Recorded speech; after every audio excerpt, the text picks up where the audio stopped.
Charles Chesnutt was one of the most influential African American writers of the 19th century. He was often compared to other classic contemporary authors like Mark Twain, Charles Dickens, and Frederick Douglass, yet his works are hardly ever taught about in schools.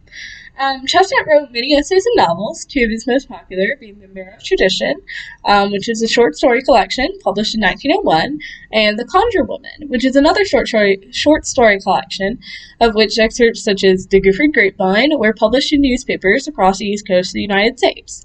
They were published in lots of different magazines, like the Saturday Evening Gazette and the Cambridge Tribune, and in class, we read the excerpt through the Atlantic's August 1877 issue, where the story remains preserved over a century later. I'd like to make a point to read more novels and fiction written by African Americans of the 19th century, because for a really long time, the only media I was taught that they had written were various slave narratives, and until high school, actually, I don't think I ever heard of white British contemporary writers during that time period, and hadn't really gotten to hear about a lot of African American voices. Charles Chesnutt and many other writers were almost erased from history, and a lot of their works were often forgotten, which is why I believe it's really important for preservation attempts to be made, such as the chestnutarchive.org, which is where I found a lot of his works. Now, Chestnut has a very distinct writing style, and by delivering many of his stories from the perspective of a white-sounding narrator, the stories would not initially receive as much racial bias or backlash from the white audiences, because whites were more likely to support a white narrator's perspective in fiction and nonfiction, because they could, see themselves in the narrator. Now, the use of fiction for conveying beliefs on real-world issues is nothing new, but the way Chestnut delivers his beliefs gently, almost compelling his audience to believe his writing is just lighthearted and based on personal anecdotes, leaves them to contemplate the deeper meanings of the story themselves. And that really astounds me. Chestnut uses something called narrative imagination, which was actually termed by American philosopher Martha Nussbaum in her essay of the same name. And it roughly means, quote, the ability to be an intelligent reader of another person's story. Chestnut understood that white audiences might not be on the same page with African American narratives and the stories of freed slaves because of a lot of religious disparity and a lot of just societal differences.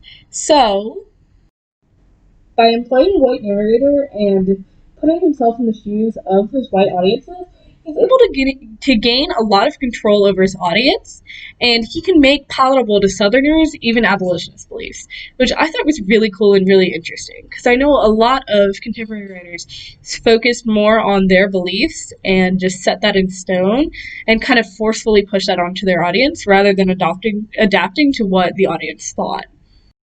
So, in a review of Chestnut's writing for the Mississippi Quarterly, which was a quarterly magazine at the time in the 1960s, Julian D. Mason writes that, quote, Chestnut may have remained in the South if it had been possible to receive there the things which his soul, mind, and talent needed.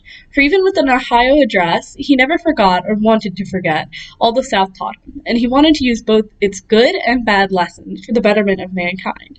And that was Mason, page 79. Through his writing, Chestnut tried to convey a sense of relatability and almost peacefulness within it to both sides of the equation. Above all else, I believe Chestnut wanted his readers to walk away with a sense of, understanding with the characters in his stories, and with a sense of almost relativity, almost relatability. Because I believe that Chestnut knew if both sides could empathize with each other, that his audience would be able to have civil discussions and to talk to each other, and that way they'd be brought together. Both Chestnut and Nussbaum prioritized connecting to broader audiences in their writing, and they both believed that the act of storytelling was really important to every individual's journey to better citizenship.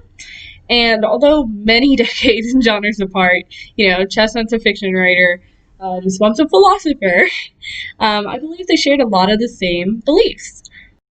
And in my Thorn Wright's article in Nussbaum's Philosophy, He writes that, quote, "It is not information or knowledge that binds people from different groups together, but love and compassion," unquote, which I believe that Chestnut would support wholeheartedly. Most of his writing showed both sides of any situation he came across, and he tried to reach out empathetically to each side of the discussion to make sure that everyone understood his writing was for equality. And it really surprised me how eloquently Chestnut wrote, as I had previously been told for some reason, which I'm now finding out is not true, and I'm not sure where my teachers at the time had given me this information from.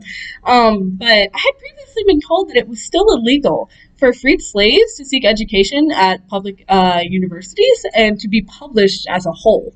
And because of this, I believe that many would struggle with creating work of this caliber. And obviously now I've learned that that is not the case, because viewing Chestnut's work and viewing the work of others has really enlightened me on that subject, and I was really surprised. Chestnut's use of narrative imagination really proved to me that that assumption was completely baseless. I was also led to believe that no African American at the time was allowed to be published. I don't understand why. And if their works were, they were not usually acknowledged by the public, which I now understand the public at the time was just the majority white population.